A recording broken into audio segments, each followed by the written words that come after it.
Bapak, Ibu, Saudara yang terkasih di dalam Tuhan Yesus Kristus, Salam, salam bahagia. Sebagai seorang manusia, saya pernah mengeluh karena dalam perjalanan hidup saya ada beberapa hal yang terjadi tidak sesuai dengan harapan saya. Saya berharap dalam tahapan hidup saya, karier saya selalu sesuai dengan harapan. Saya juga berharap hidup saya lancar. Apa yang sudah saya rencanakan semua berjalan sesuai dengan harapan-harapan saya. Saya pun sering mendengar para sahabat saya juga mengeluh mengapa hidupnya tidak sesuai dengan harapan. Karirnya terhambat. Banyak teman-teman karirnya sudah lebih jauh, sudah memiliki pangkat dan eselon yang lebih tinggi dan lebih cepat, dan karir, kepangkatan, kedudukan sahabat saya masih stagnan, masih bertahan di dalam kepangkatan atau karir atau eselon yang itu-itu saja. Saudara-saudaraku yang terkasih di dalam Tuhan Yesus Kristus, adalah sesuatu yang wajar apabila kita pernah merasa kecewa. Kita juga membandingkan dengan hidup orang lain. Kita memandang hidup orang lain lebih baik dari kita.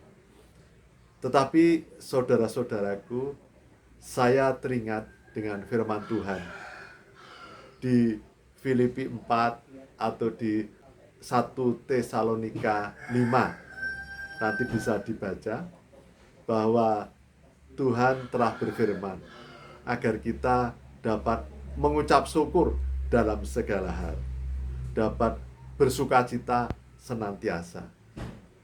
Maksud mengucap syukur dalam segala hal, jadi ya kita harus mengucap syukur dalam segala hal. Kalau segala hal itu tidak ada tempat, tidak ada hal lain yang mengakibatkan kita tidak bersyukur. Jadi apapun hal yang terjadi di dalam hidup kita, kita harus bersyukur. Berarti kita tidak boleh kecewa, tidak boleh menggerutu, mengeluh. Karena segala hal, setiap hal kita harus bersyukur. Karena apa?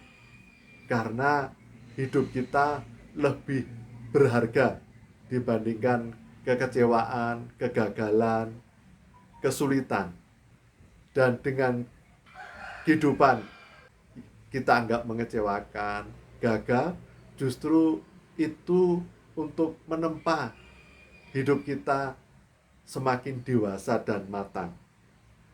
Karena kalau hidup kita ini lancar-lancar saja, maka mungkin kita bisa terlena. Bukankah di firman Tuhan juga dikatakan bahwa Tuhan sering mendidik, mengajar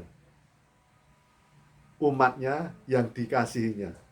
Jadi kalau saudara-saudaraku sekarang karirnya tidak sesuai dengan harapan, tidak sebanding dengan sahabat-sahabat yang lain, tetaplah untuk bersyukur.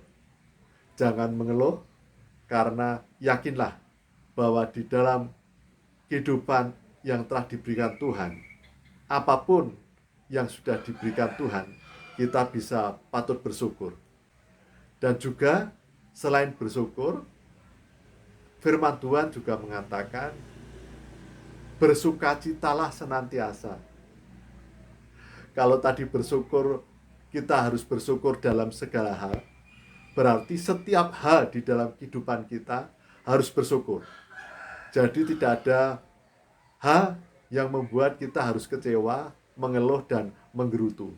Demikian pula di dalam kehidupan ini, firman Tuhan mengatakan, bersukacitalah senantiasa. Senantiasa berarti tidak ada waktu untuk tidak bersukacita. Jadi dalam kondisi apapun juga, di dalam setiap saat kehidupan ini kita harus mengucap syukur dan bersukacita. Dalam setiap hal kita harus mengucap syukur, dalam setiap hal kita juga bersukacita. Senantiasa kita bersyukur, senantiasa bersukacita, apapun kondisi kehidupan. Apakah itu mengecewakan, apakah itu sesuai harapan atau tidak, kita harus senantiasa bersyukur dan bersukacita. Jadi saudara-saudaraku, marilah kita menghargai hidup ini, menghargai anugerah kesempatan hidup ini melebihi dibandingkan dengan persoalan-persoalan yang kita hadapi. Hidup ini jauh lebih berharga. Dan ternyata persoalan-persoalan yang kita hadapi itu adalah untuk menempa kita agar kita dapat menjadi semakin dewasa dan matang. Menjadi pribadi-pribadi yang dewasa dan matang. Bukan pribadi-pribadi yang kekanak-kanakan, yang tidak dewasa. Jadi saudara-saudara, kebahagiaan itu tergantung di dalam hati kita, di dalam diri kita. Kita patut bersyukur kita pernah gagal. Kita patut bersyukur bahwa hidup kita tidak sesuai dengan harapan kita. Karena dengan kehidupan tersebut, dengan kehidupan yang tidak sesuai dengan harapan kita, Tuhan menempa kita agar kita dapat merasakan indahnya hidup ini, untuk dapat menghargai hidup ini. Jauh lebih berharga dibandingkan dengan persoalan-persoalan yang kita hadapi. Dan kita tidak mengandalkan diri kita, tetapi mengandalkan Tuhan. Dan juga agar kita tidak menjadi manusia yang sombong. Karena semua jadi lancar, menjadi berhasil, kita bisa sombong. Namun ketika kita pernah jatuh, kita pernah kecewa, kita pernah hidup kita tidak sesuai dengan harapan kita belajar untuk rendah hati. Kita belajar untuk mengandalkan Tuhan. Kita belajar untuk terus teguh, untuk terus berjuang. Tidak menjadi manusia yang lemah, yang kekanak-kanakan. Tetapi menjadi manusia yang teguh, yang kuat, yang dewasa, dan matang dalam Tuhan. Dan kita mengandalkan Tuhan. Jadi saudara-saudaraku, marilah dalam kehidupan apapun juga, apakah sesuai dengan harapan kita atau tidak, dalam kondisi apapun situasinya, apapun juga kita harus mengucap syukur dan kita harus bersukacita. Dan biarlah hidup ini kita persembahkan sebagai persembahan yang hidup dan kudus. Kita dapat menjadi berkat demi kemuliaan nama Tuhan. Tuhan memberkati. Salam, salam bahagia.